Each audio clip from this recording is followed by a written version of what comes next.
Alors, qu'est-ce que Miss 2.0 m'a apporté? La première chose, c'est de nouvelles relations. 2 semaines passées dans la maison, j'étais avec d'autres participantes. On ne se connaissait pas au départ.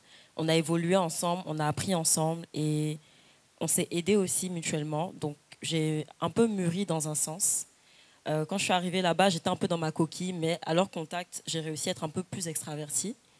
Ensuite, au niveau du mentorat, ça m'a apporté aussi des mentors. Donc des personnes qui ont été là, non seulement pour les projets, mais qui nous ont donné aussi des conseils de vie et des conseils avec lesquels je suis repartie. Et même après, ça a continué.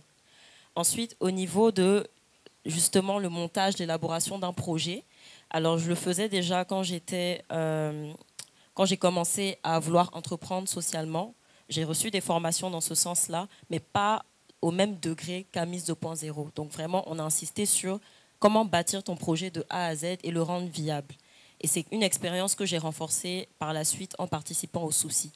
Donc au niveau de l'éveil d'esprit, au niveau de la clarté pour mon projet, parce qu'au départ j'avais une idée et ensuite en participant à Mise 2.0, j'en ai développé d'autres et qui aujourd'hui sont devenues beaucoup plus concrètes dans ma tête. Donc voilà ce que le concours m'a apporté.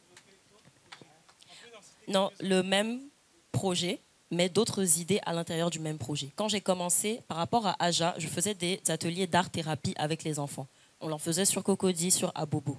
Donc au départ, c'était utiliser l'art, utiliser la créativité pour parler des questions de santé mentale avec les enfants. Après ça, en participant à Mise 2.0, j'ai eu l'idée de Aja Center. Aja Center, qu'est-ce que ça allait être?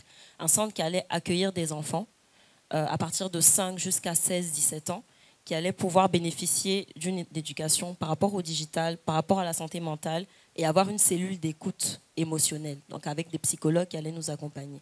Je voulais un lieu pour le faire. Ensuite, je me suis dit, attends, si je fais un centre, c'est bien, mais la racine du problème, elle est où? Elle est dans l'éducation.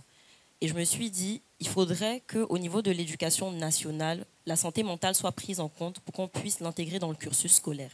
Parce que, évidemment, en Côte d'Ivoire, ce que je remarque, c'est que rien ne se fait sans le mental. Le mental, en fait, régit toute action, toute chose que l'on fait.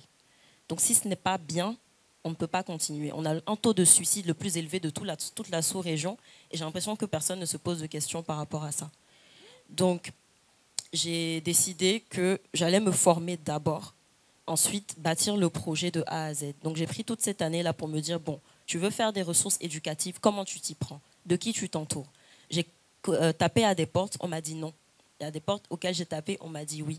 Et je me suis dit, étant seule, j'ai mes idées, je peux faire quelque chose, mais je ne peux pas continuer comme ça toute seule. Il va falloir que je m'entoure de jeunes comme moi ou d'adultes qui peuvent m'aider à avancer. Donc c'est ce que j'ai fait toute cette année. Merci. Orange.